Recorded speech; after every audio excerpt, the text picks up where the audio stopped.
Welcome. You have found the show we call Real Men Don't Cry, or Do They? This is a podcast for men. And on this show, we will hear real-life stories from men about how they have navigated the complexities of being a man in this modern day. We are going to look at the boys don't cry way of thinking and how that has influenced them and how they have risen above societal pressures to be true to themselves. The focus of this show is men's real-world experiences, not just ideas and theories. I hope that you will learn from what they have discovered and use it in your life as well. Let's get into today's show. Hello, I'm Brandon Archer, and this is Real Men Don't Cry, or Do They? This is the first guest on this podcast, and I'm pretty honored that he said yes. And when I was making a list of who I should have on, his name went to the top of the list. So it's very fitting that this will be the first guest I have. Andy Nguyen, I am so honored to have you here. We've known each other quite 4 years, 5 years, maybe longer now. I think we're creeping on 6 years, man. 6 years. Mm-hmm. Oh yeah, man. That's amazing. We've been there and back again. And here we are. So thanks for having me on, brother. And I'm honored. I'm honored to be the first guest on this powerful show and podcast that you're creating. So thank you. Yeah, thank you. Why don't we just start with, who you are, where you are. Who am I? Where am I? Nice. I like to answer this a little bit differently every time. I think I told you that once before. Yes. And so, I'm a man. I'm a man trying to figure it out, just like everybody else. And I'm currently living in Mexico. And I'm born in I'm Canadian, so I'm born in Calgary, but I live in Mexico now. I've been living here for the last 3 years. And I'm a man figuring it out. And I feel I do have the privilege to be at a position in my life right now where I'm able to learn so much from my history, from my past. I've only been on this planet for 35 years, so there's still much more to come. However, I do feel a great sense of gratitude to be able to learn from everything that I've experienced up until this point and be able to help other men along the way as well. And that's currently at this moment my purpose, my mission is to support other men on their hero's journey. And that's all I feel like sharing with you right now, and of who I am. Maybe you can I'll throw it back to you. Yeah. That's great. I want these to be fluid and just see what happens and extremely real. So I think our, friendship and connections pretty cool because of, the path we've taken together in a lot of ways. Like where we met was pretty cool. How, I don't know, I think I've asked you, but I forgot, which is fitting because now you can share it. How did we end up in that men's group together? Like what brought you to that place? Yeah, we were in a men's group together on an online format, and it was divine timing for me. I'll hear your story in a moment if you feel called to sharing, but for me, I was at a point in my life. It was interesting. I went in and joined the men's group for one reason. And then 3 months in, I discovered the real reason of why I was there. So I'll start with why I felt the inkling to join in the first place was I just wanted some experience of what a men's group is all about. Because I started my company about 4 or 5 months before joining the men's group. My company is called Kings of Hearts, and it was all about men's mental health at that point in time. This was like 5 years ago, maybe 6 years ago. And I was like, okay, if I'm starting an organization called Kings of Hearts and I'm going to be running workshops and events, I want some experience. Like I want to be a participant in men's work. I want to be a participant in another facilitator guiding me down my path so that I feel that I have the adequate experience to do the same. It was like an integrity thing, if you know what I mean. And so I was there for the experience. I was like, I'm just here to gain some experience and see how other guys do this work. Right. And it wasn't so much personal until about 3 months in, almost exactly 3 months in. And you were in this group as well, and I believe 5 or 6 others.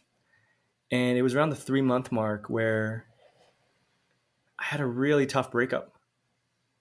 I had a really excruciating heart pain. My heart was shattered.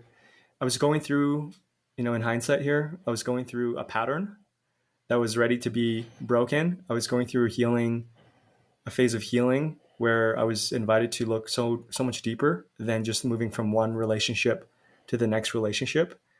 It was a time where it was really inviting me, this heartbreak was really inviting me to look in the mirror and ask myself, well, what is my relationship with myself?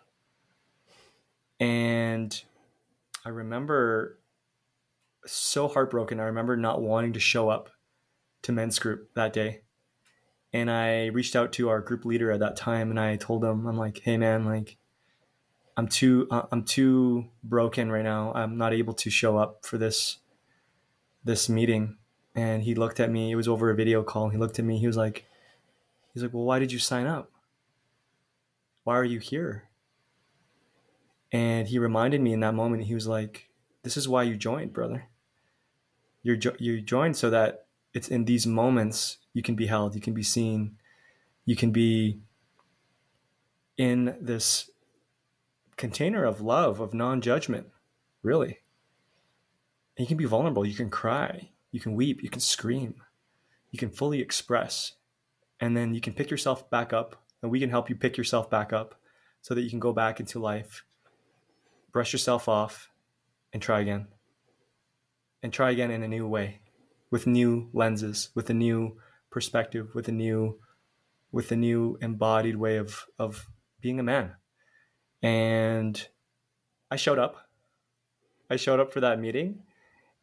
And it was one of the best men's meetings that I've ever had. Mm. It was the real reason why I was in a men's group. It was the real reason why I decided to join. My soul knew why I joined before my head knew why I joined. Right? If that makes sense. Yes, it makes total sense. And it was at that 3 month mark where my soul was like, Andy, this is why you're here. Yeah, it's beautiful. Thanks for sharing that.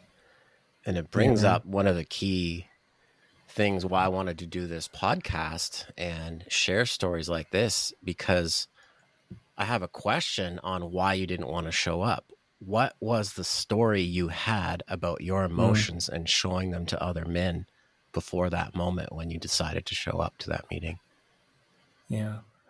One of many, there was a few different stories and narratives that was happening, but one of them was I didn't want my emotions to take away from anybody else's experience. Mm-hmm. It was, even at a deeper level, my emotions are not important. Right? If we were to take what I just said there and then took a layer deeper, that would be it. It's like, oh, my emotions are not important. And this is not the right place to be expressing it. It won't be received. I'll be judged, and they won't get it. They'll think I'm weak. All these stories, all these narratives, right? Do you resonate with any of those? Of course, yeah. Yeah. At the time that Ben had that conversation with your facilitator, and you articulated those ideas and those stories so well, were you aware of the stories then when it was happening? Or did you just have resistance to, I don't want to show up? Yeah, I think I had the awareness, but it's different to have a mental awareness on something and then when you're actually in it, Mm-hmm. when it's actually rocking you in that moment, right? They say, like, you can read a book and learn all the pieces of wisdoms and all the knowledge, but when it comes time to actually practice what you just learned from the book, what is it really calling in you, right? Yeah. And really, in a moment of deep trigger, emotional intensity, the nervous system kicks into fight, flight, or freeze. And for me, it was flight. Mm-hmm. It was back off, don't show up, right? And so the thing is, yeah, like I had the perspective. I had the mentality of expressing emotions are important. It's necessary as a part of being a human being and having this experience. And yet, when I was triggered in that moment, the last thing I wanted to do was to be seen in that light. Funny, right? Yeah. Yeah. Well, I don't know about funny. It's just interesting. I think it's valuable for people listening to realize that's the way it kind of works. Meaning, you read a book, like you referred to reading a book, and you can understand it, you can have the knowledge, but putting it into practice is a very, very different thing. Mm-hmm. Yeah. Yeah. How long would you say it took you to go from understanding it to living it? I don't know if I could, if I'm being straightforward with you, bro. I don't know if I could put a timeline on that. I even till this day, I'm still working on it, man. Right? I think it's one of those things where when you sign up for this deep level of work and this deep level of commitment, emotionally, mentally, spiritually, that you sign up for the rest of your life. Right? To put a timeline on it is almost want it's almost coming from, at least from my perspective, coming from a place of I want it to end at a certain point, so I want to move on to the next new thing, right? Yeah. But and I don't want to discourage anybody by saying that it's your life, because there's a beautiful blossoming, a beautiful growth that you experience along the way, and um, you get to continue to take one step at a time, and you get to uncover and remember who you really are and why you're really here. And it's actually quite a beautiful journey where your emotions and the people in your relationships around you who trigger these emotions, they get to reflect to you the next step in your journey. They get to reflect to you who you are underneath all those stories, who you are underneath all those, the conditioning and the trauma that you may have experienced along the way when you're a child until now. And I think it's such a beautiful journey, and it takes a lot of compassion, man. It takes a lot of grace and a lot of love for oneself. But yeah, I don't want to put a time to it, right? Because No, it I is fully the agree life with you. commitment. I Yeah, just that question came into my head because I think beautiful it's question. one that men want to know. It's like, okay, what do I got to do? 2 months, Yeah, 3 months, 6? You tell me. Like, I yeah, need to see the result now, yeah, and yeah, that's not the way it works. yeah. And Brandon, something that I'm experiencing at this stage in this commitment is I get to laugh at myself in a really Mm, in the most loving way. Like I get to, see a feel a trigger and then be able to zoom out and be like, oh yeah, Andy, you're good, man. You're here again. It's just here to remind you to come back to your center again. And which is why I said the word funny earlier, because I think I'm just at a phase where I get to bring in a little bit of conscious humor, not humor that suppresses or bypasses it all. yeah, I fully comprehend what you're saying. Did you have to work through any shame to get to that point? Dude, it is the shame game, Mm, especially early on, man. You think about it, man. Like a lot of men, what's been the societal narrative for so long, right? I know it's maybe not that anymore these days, but our fathers and our grandfathers, that was their narrative, and the narrative was suck it all in and don't cry. And those guys were our role models, one way or another, right? And so I think that there's a lot of shame with the emotional expression. May that be sadness or even anger in some ways too, right? Depending on where you fall on the spectrum of I'm going to put in quotations like manhood, right? yeah, And on one end of the spectrum, it's a little bit more of the stoic, macho, traditional man, and then on the other end of the spectrum, which I think we see more of these days, is the man who is sometimes even over emotional. Like he over expresses. He doesn't know how to even create a container for healthy expression, right? And so we have this spectrum, and I feel like shame can show up on at any point, right? It's all Yeah. over, and yeah, You shared that very well, very eloquently, because it is a spectrum. There's guys that are bottled up, and there's guys that, like me, I'll own it. I was overly emotional, and as I've worked on myself, I'm trying to find the middle ground. yeah. What do you think the middle ground looks like? I'd like to believe, and this is the area I like to play in as well myself, is this area where there's a time and place for things, Mm, and it takes a level of self-regulation in your nervous system, self-soothing. It takes a level of leadership, of discernment, of asking ourselves, is this the right time? Is this the right place? Is this the right energy? Is this the right person for this specific emotion or this specific way of being, way I show up? And and we can't get there unless we slow down, right? Emotions, I see as it's like weather. A storm can come in real fast, real hard, right? And we can react to that storm. We can run around with our heads cut off, and and react and like panic, or we can see the clouds coming from a distance. We can take a deep breath. We can calm ourselves, ground ourselves, so we don't react, and we can respond instead. And I think from that place, we can discern. And I yeah. think that's the middle ground. I think the middle ground is, you know, is this a place right now for me to express my emotions? Is this appropriate?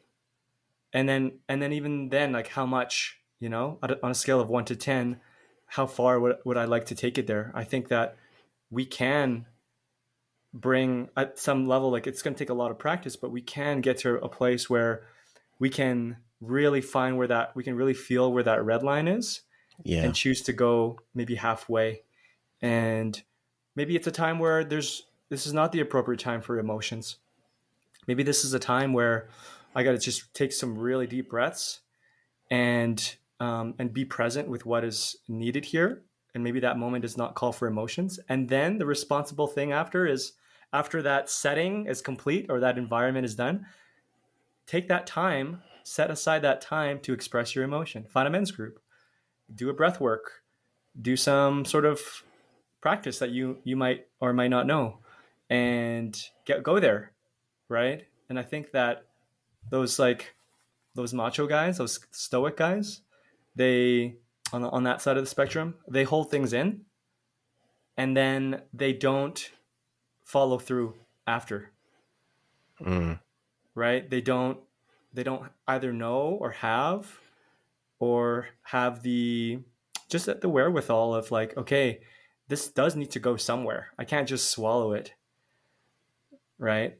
And then on the other side of things, we have guys who just over emotional, and I think the calling for them is a lot of self regulation in the body as well, really slowing things down. And so which yeah, side of the spectrum were you on at the start of your journey? yeah, I was the. It's interesting, man. Like I went through different phases. When I Mm, was in my teenage years, there's a lot of being a stoic. I had the stoic mask on, and I was hanging around a lot of guys um, who just like sucked it up. I have a history of hanging out with guys when I was between the age of 13 and 16, hanging out with guys who were involved with gangs and just street level gangs, but like just bad stuff. And those guys, they're not all about emotions. You suck it out, right?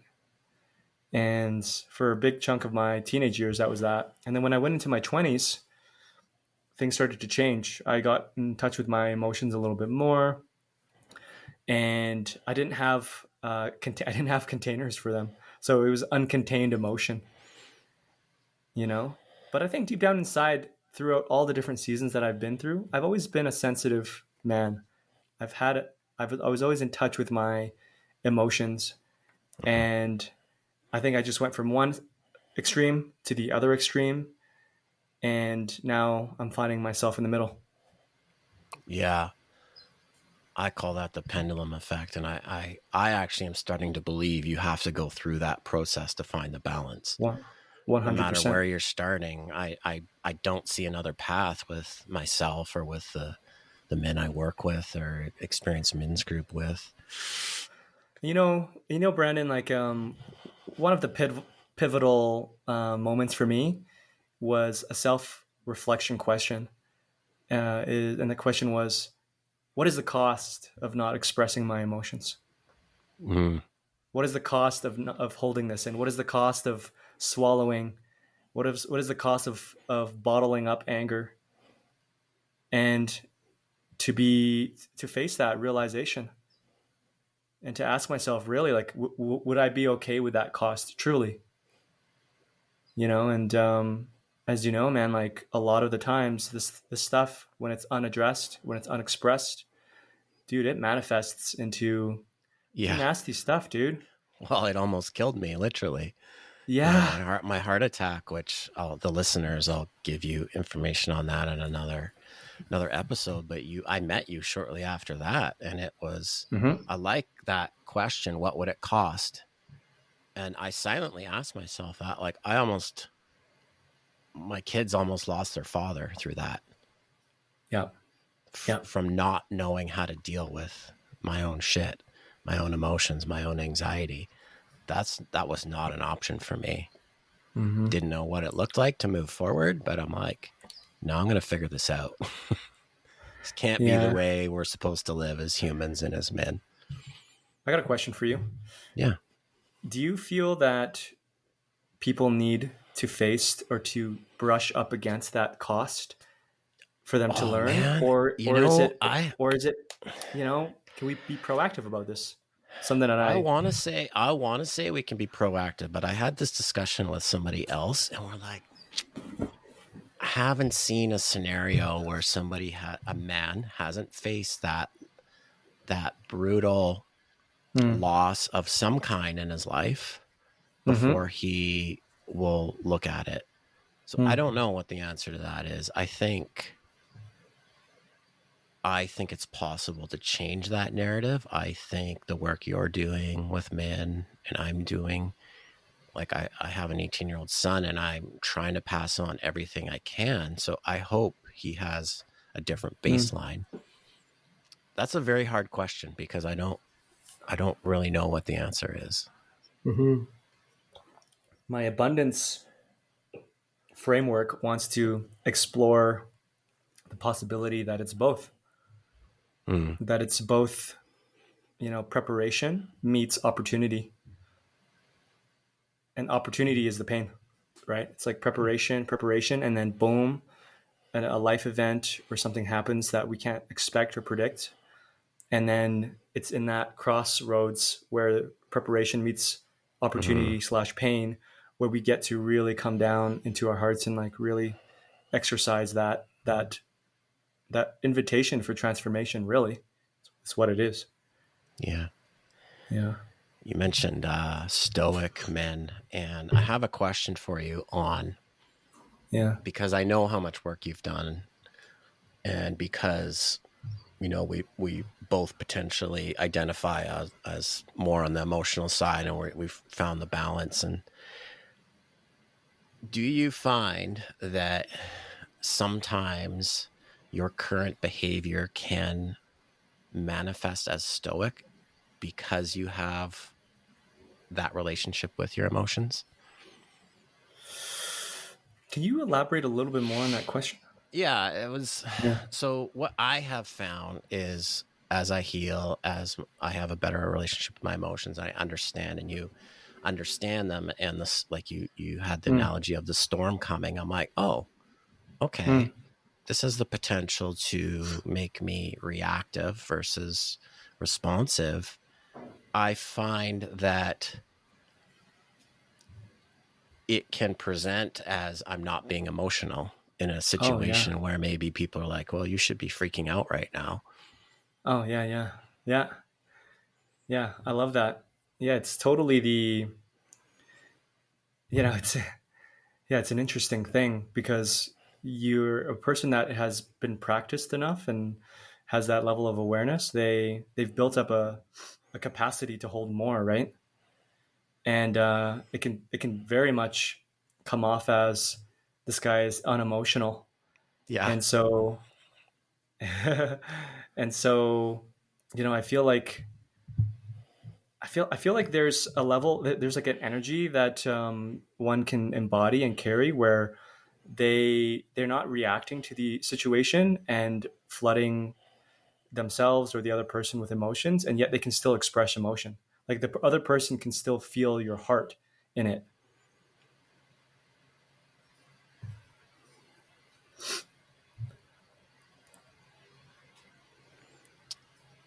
So I had a experience recently where I think it's along the lines of what you're talking about, where I was able to say, I am very hurt right now, Mm-hmm. but I could follow it up with, this is what I want. And it wasn't like, it didn't trigger the other person because I had dealt with the emotional part of it. I was still feeling the hurt, but it wasn't bleeding out into the room, Yeah, yeah. which That's a allowed middle ground. them, to process the experience without us triggering each other back and forth. Yeah, I think the outlier here, what you're talking about, is the communication piece, Mm-hmm. right?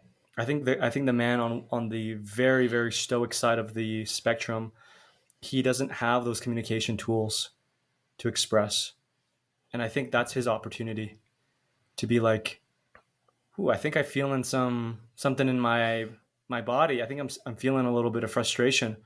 Mm-hmm. I'm not sure what to do about it at the moment." That could be the expression. Absolutely. And oftentimes that is what the other person needs to hear, to feel you and not feel like you're closing down or running away or shutting off, right? So communication So, is very important. so what did you do before you had that skill set? How would an interaction with, let's say with a woman, how would an interaction go if you felt emotionally charged but didn't have that skill set you just talked about? How would you present to her? Well, I was on the very, this is, so you're asking about when I was like over emotional, right? How that would Yeah. have looked like? Yeah. Yes. I would have just started crying. Mm, I would get, I would cry when I'm angry. I would cry when I'm sad, and I would just cry, and I would talk really fast, and my breathing would be very short, and I would be really ungrounded, and I would just deflect, defend, deflect, defend, and there was no tuning in deeper to like, oh, like where is this trigger coming from? Where am I feeling it in my heart? How is this person provided me with an opportunity to look inside of myself? Right? That's different. And so before there was a lot of just like tears coming out of my eyes, and just and then immediately trying to end the discomfort immediately yes. and not stay in the discomfort. I want to just end it quickly, so it would be like, okay, are we good? And let's talk about it later. Or there's a lot of just trying to shut it down so that the crying would stop and we don't have to talk about this anymore. But then it would never be followed up on. It wouldn't be addressed, right? Hmm. Yeah. When did you realize that that wasn't going to work for you anymore? When I had a really, when I had a really tough breakup, like a really hard breakup. The one Not you're the one. referring to when we. Uh, no, there was another woman before that, that I was in a longer relationship with, and yeah, she one day just left. Like Hmm. it almost felt like overnight, and I was like, "What the f? What the hell happened here? I thought we were good." Not realizing that there was so much stuff that was just, you know, that had happened between us that was just brushed to the side. It was emotional, but then we would never actually have dug into it and worked with it together. And so over time, over the course of like 3 years, things piled up for her, for me. And on the surface, the relationship looked great, but underneath everything, it was a lot of pent up stuff, unprocessed things between us. And just one day she had enough. And she, they say a woman, when they leave, the day after, or when it feels like it's coming out of left field, it was actually a decision that was made probably 6 months beforehand, Right. and it just came crashing down on me. And it was really hard, man. It was a really dark time in my life, really hard. And I was just like, Hmm. I couldn't, even then, even after the breakup, for like 6, 7 months after, I was still under the illusion that we were still going to get back together. It was so Oh, emotional. oh man, have I been there? You've watched me think that way. It was so emotional, man. And I like, Yeah. there was moments where I was trying to do anything to get her back to want me again. And it was emotional. Like I would Yeah. be, it was so emotional, man. Like I look at that guy, and there's parts of me that just like wants to shake him a little bit and be like, wake up, bro. Come on, dude. Like you're Yeah. better than this. And, but I trust Did you that I had to go through what I went through Yeah, in the way I that I I did. agree with that. Did you have anybody in your life at that time that was trying to shake you and say wake up and you just couldn't hear them? I had good men in my life, but I never had strong men in my life. I didn't have no bullshit men in my life. I had Mm, men. You attract a lot of who you are, right? And I was a loving man. I was a man with a big heart. I had a lot of care, but I wasn't a no bullshit man for anybody else. So I didn't have that in my life, right? I had a lot of lover guys who cared for me, who consoled me, who spent time with me in my broken heart, and that was beautiful. But I didn't have a man that looked me in the eye and said, "Bro, like," and honestly, in all the best ways, like, "Man, the fuck up right now. yeah. Like, get yourself off the ground. You've cried enough. You've wept enough. You've grieved enough, and you've begged enough. It's time to move on. Yes. Respect yourself." I didn't have that. I didn't have that. Well, that's because society's not. Man, there's so many layers to that. I believe those men, our fathers, men in their 50s, 60s, 70s now don't even have the balance of the stoic and the relationship with their emotions to go, yeah, cry it out a bit, process that stuff, and Mhm. you got to move. You got to move forward. Because the Yeah. pendulum has happened, right? Our fathers were stoic, I believe, and a lot of us went a little more emotional because we were like, well, that didn't work for them. Yeah. And now it's like, what the hell? How do we find the balance in all of this? And I think it was a bit of a rite of passage. Would you view it Yeah. as that? Like you had to do that in Oh, order yeah. to Yeah. Yeah. be initiated Absolutely. to manhood? Yeah. Oh man, that was an initiation. Yeah. Yeah. That was an initiation. I think that any difficult scenario where it's calling out a side of you that you carry a lot of shame around, and that's an initiation. It's calling you more into yourself, more whole, regardless of where on the spectrum you're coming from. You're being called into the middle again to be more yourself fully, wholeheartedly, in full acceptance, in full love.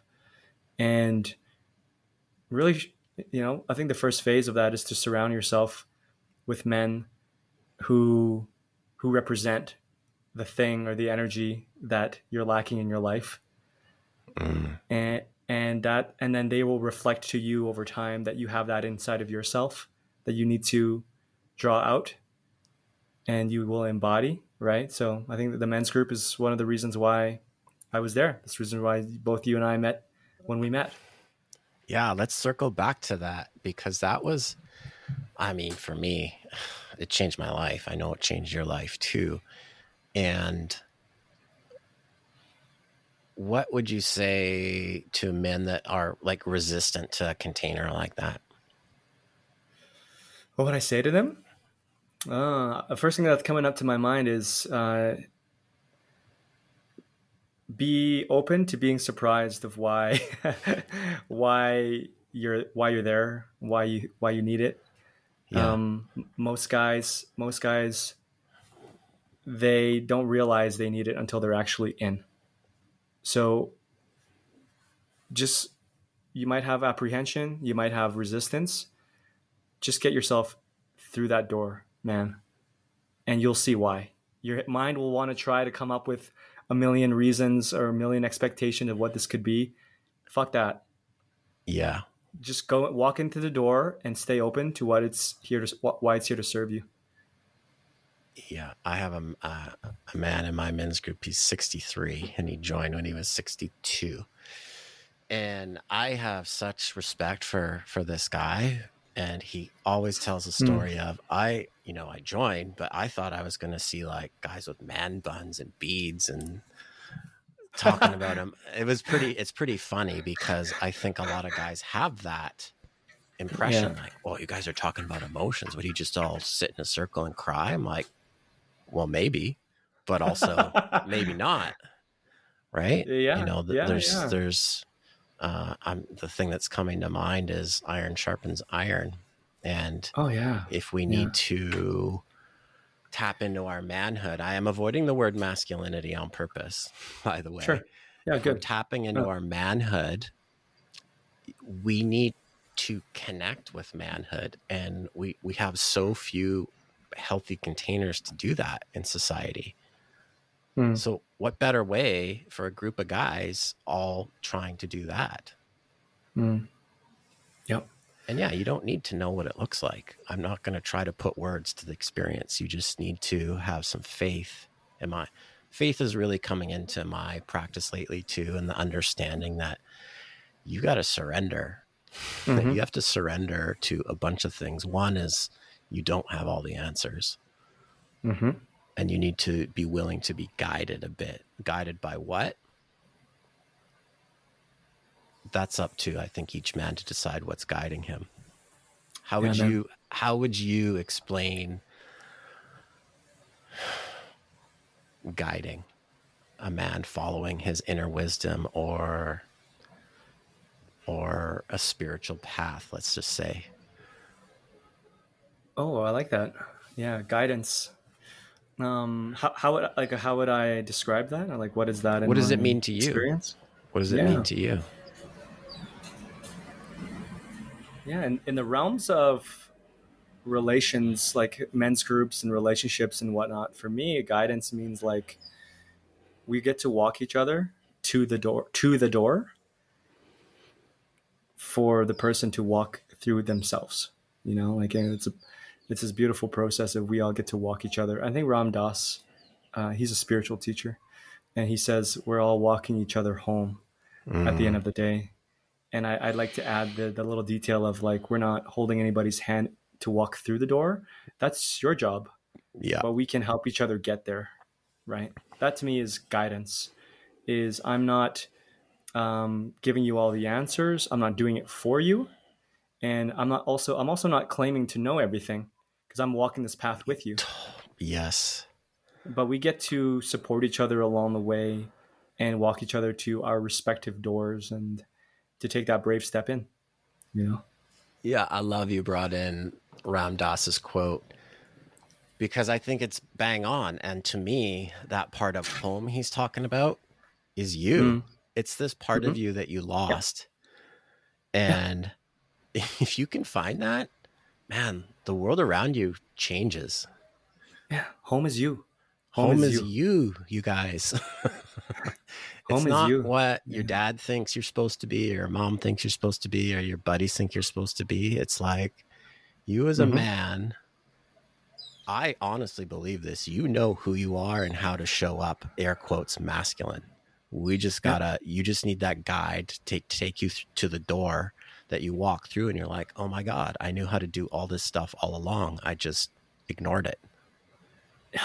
Yeah, totally, man. And there's something beautiful about walking each other, because you can get to look to your left and see a brother, look to your right and see a sister, and feel people behind you, and you feel supported.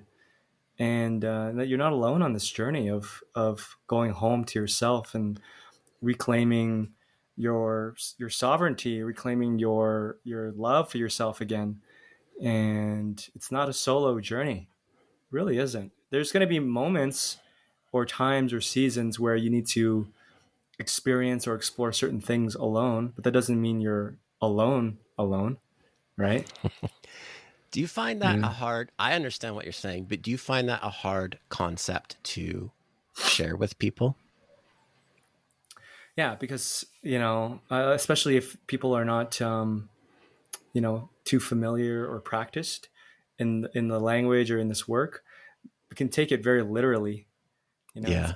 It's either I'm alone or I'm not alone, and that's the end of story. And it's actually really hard to explain. Like, it's one has to really experience it to know that. Like for example, for you, Brandon, there was a season where you went through some hardships and you needed me and some other guys to be close to you and to hold you up, and then there was a period where you needed to experience some things by yourself, but yet you didn't disconnect from us. You were still keeping us updated. You just didn't need us to hold you up anymore. You just said, "Hey, you guys can walk with me, but just you don't need to walk as close because I have found my stride." Yeah. Right?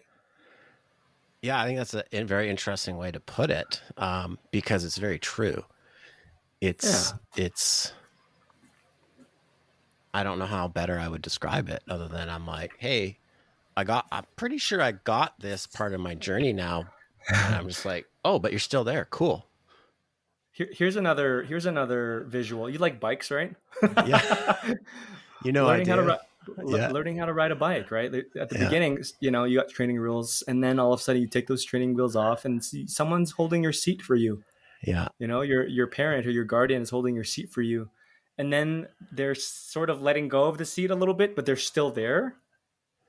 And then they fully let go of their seat, yet they're still there. And then they've jumped on the bike and we're riding with you. So you're still, but now you're riding the bike on your own, though. You're just not alone. Yeah. I'm So so going to take this illustration further because I'm a cyclist. And as a road cyclist, you aren't just riding alone. Many people don't understand the road cycling as a sport, and that's fine.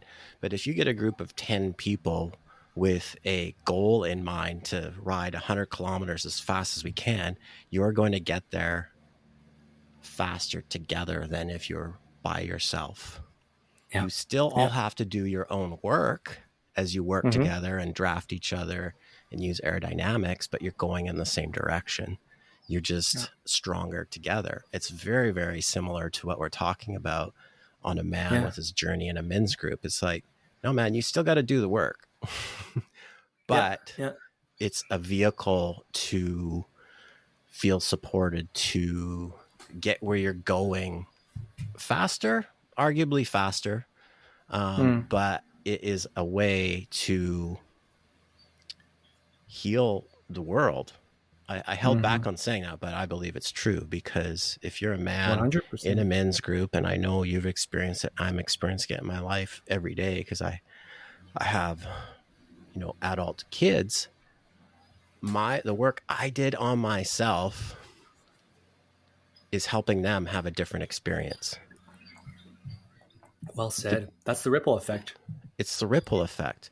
I Mm-hmm. remember young, I'm just going to, when I was younger in my 20s, I realized I could influence a room. But because I was Mm, so emotionally charged, I was usually bringing the room down. mm, And I think that lesson always stuck with me. I'm like, okay, that's powerful. But I'm kind of hurting everybody in the room right now. mm, And because like you, I had a big heart, have a big heart. I didn't want that. I'm like, I care for everyone, but I didn't understand my internal world to see how to change everybody's emotional state around me to the positive. Now I have the tools. and Yeah. I can, I can be the person or the man that can like help pick guys up more often. But more importantly for me, not more importantly, but I can do that for my children now. I can't, the dads listening out there, that Mm. for me is a good enough reason to do the work. Yeah. Well Right. said. So, Yeah. like the pain and suffering I experienced, um, for whatever reason growing up, I can't say I've alleviated that from them because I think that's just part of life. But have I given them tools to navigate it? I hope so. And that is the ripple effect. That's my example, my personal story of how one man can help change the world. So anybody, and you too, like I know you help countless men. It's the same thing. It's just not your children, it's your brothers. So we didn't share with people kind of our experience with each other in a men's group setting. I think there's value in that. I really want to make sure we touch on that. Mm. Was it 2019? I think it was fall of 2019. We went on a retreat on the Sunshine Coast of British Columbia. And I'd never done an event like that. I'm not sure if you had. I think you had before. Yeah. I had one men's retreat before that one. Yeah, yeah. So this was like 20, 25 men together for 2.5 days in the wilderness in a beautiful facility, um, with some men leading us through different processes and exercises. And there was one, like we'd already known each other because we were in an online men's group together, but this is the first time we'd met face Yeah. to face. I'll never ever forget picking you up at the airport ever. Because people came up to us and was like, that's beautiful, because we like hugged and stuff. I don't know if you remember that part of Oh it, but yeah. Oh yeah. people I actually said remember. something to us. I remember. Yeah. But we got partnered up for this one exercise, and it changed our relationship forever, in my opinion. Yeah. That exercise was about the father wound. And we were invited to sit across from each other, eyes locked, matching the breath. And we were to take turns speaking to our fathers through each other. So I would look at you and imagine my father in your eyes, and you would do the same afterwards. And then we would be given these 3 sentence prompts to speak to our fathers. And the 3 sentence prompts were, dad or father, something I want you to know is, fill in the blank. And then we would keep going and going and going and going for like what felt like 10 or 20 minutes. And the second prompt was, father, something that I'm angry about you for is. And you just keep going and going and going for like 10 minutes. And then the last prompt was, father, something that I see in you that is also in me is. And I think I went first, I I believe. think you did, yeah. I went first. And man, it was a waterfall of tears and processing. You held the space so well, I must say. Thank you. 4 years later, thank you, bro, for holding the space so well. And it also emotionally opened you up as well. And it was just one of those processes, man, where like you get to speak to your dad. And Yeah. a little context here: my dad passed away when I was 7 years old, 7.5 years old, and being able to speak to him again is not only cathartic, but spiritual, but also just hella emotional. And the process specifically that we were given was to get right with our fathers, to put everything on the table with by sharing, by communicating. And these prompts that we were given, especially the second one for me, man, like I walked out of that exercise, Brandon, and I was like, I didn't realize I was mad at my dad. I didn't realize I was angry at him. Yeah. My abandonment wound came from his passing. And he never sat me down man to man, father to son, and told me that he was not ever going to come back again. And I had anger for that. And I was that was the beginning of me being aware of it. And then I took another whole year to process that through other means of work. But such a beautiful experience to share with another man. What was it like for you? I don't think we've ever had like a... No, I've never shared like my experience with that. So there's a lot of, in the men's workspace, talk about the father wound and how important it is. And I'm not downplaying that. I know my dad loved me. I know that. I feel that to this day. I'm just going to go to my mom. It's my mother wound that really, really has impacted my inability to show up in the world the way I want. So I've spent a ton of time on that. I feel I've come a long way. That experience for me was still, I would say, disappointment in my dad not being able to show me how to be a man. Mm-hmm. Yeah. And I think the power of this exercise, this one in particular, and just being in that space is like, oh shit, I can learn from other men too. Mm-hmm. I can learn this manhood gig from other men. It doesn't have to be my dad. And it doesn't mean he fucked up. It doesn't mean he did the wrong job, because I know for a fact he did the best he could. Like, that's just reality. But my takeaway was like, oh shit, that part of that disappointment, I'll just use that broader term, with my dad, Andy can help fill a piece of that for me and help me heal that. Other men in my life can help me deal with that. And for me, really grasped that quickly. It was very natural, felt good. I think,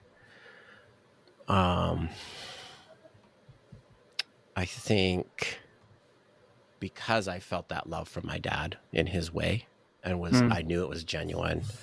I found it a little easier to move through it than maybe some guys do. Yeah, I'm not saying I don't have unresolved things there. I know I do. But... And if you could imagine if we did a mother share instead, right? I would have been a hot mess in that process. And I've done processes like that now and I just think it's important that guys hear that. It's like, this is not, you're a complete human being. And if we delve into the masculine, feminine energies and needs, you have needs on both sides. You're not just only trying to be masculine. You're trying to deal with your emotional side, which air quotes is your feminine side. They go together.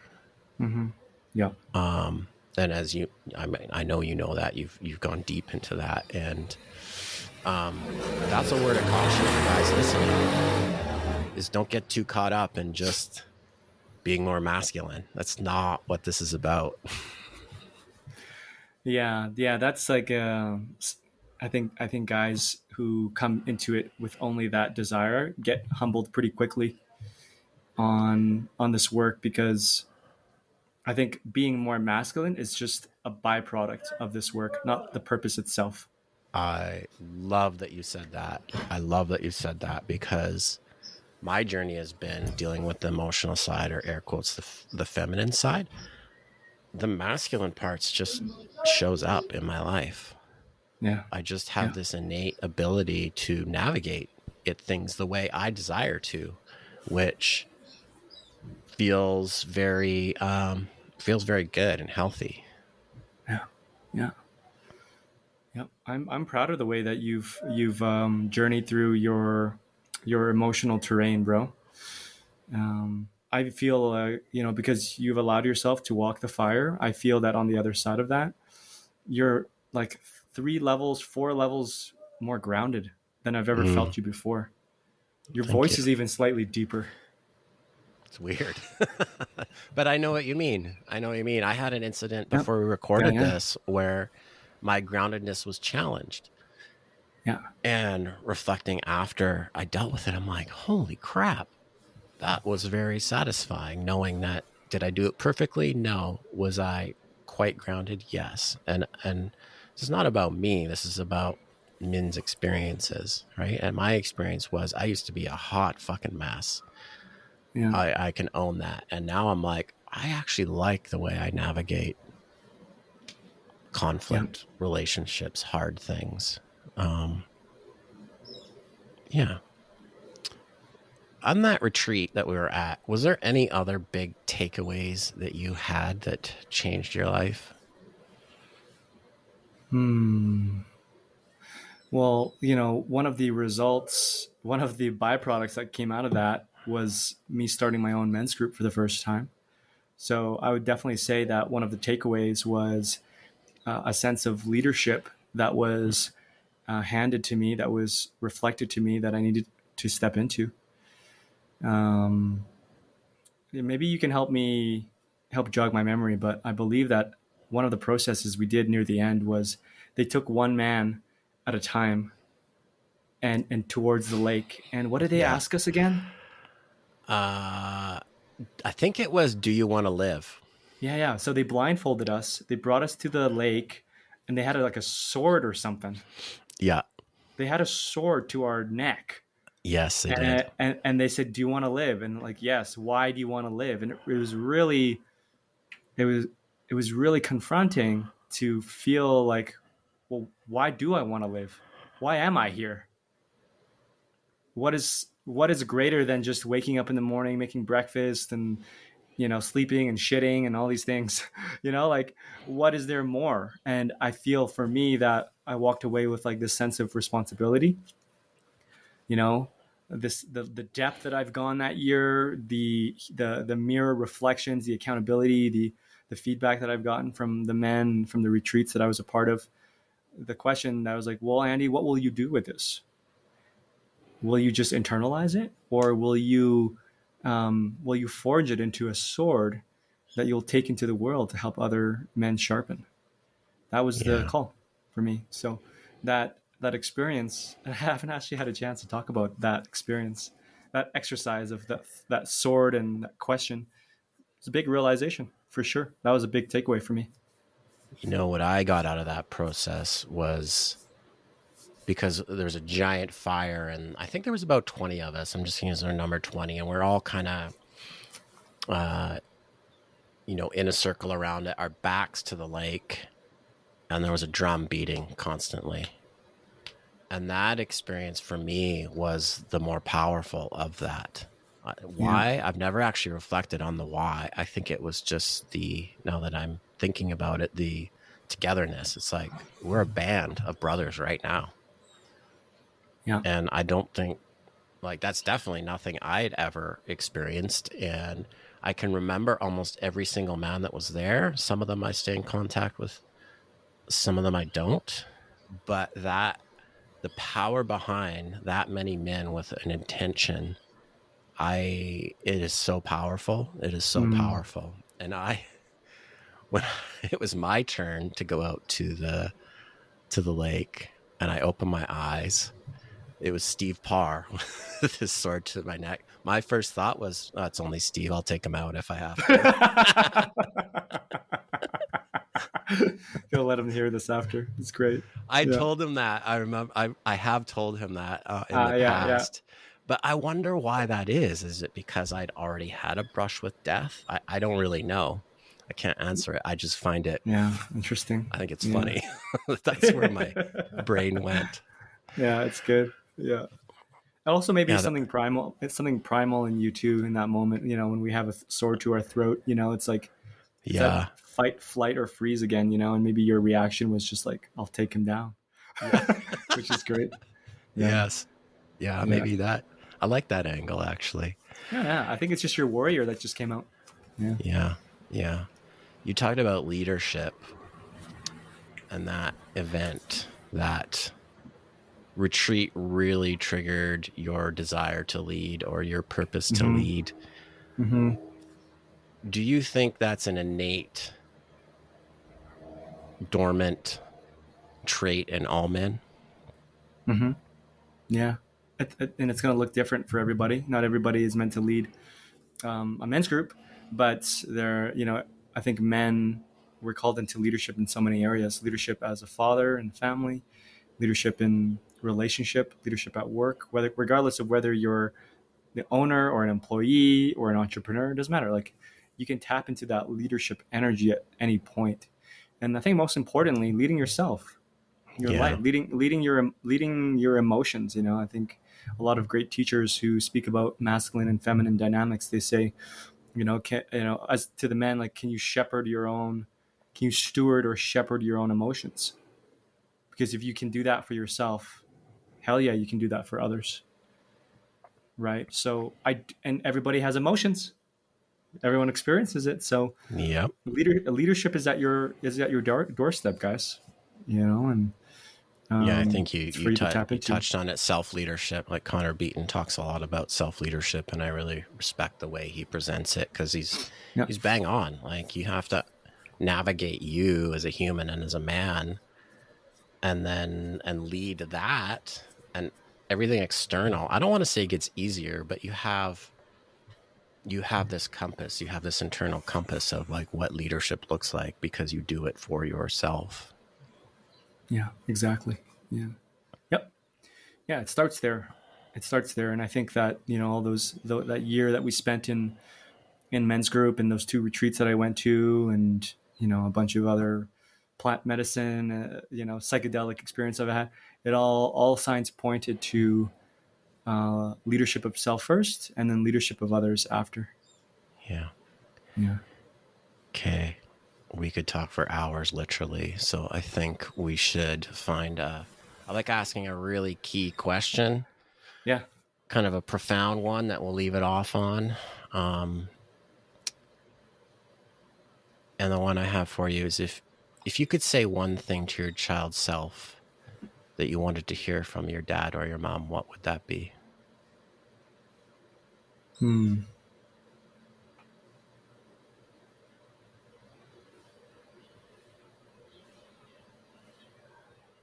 You don't have to do it all on your own. It's not all on you.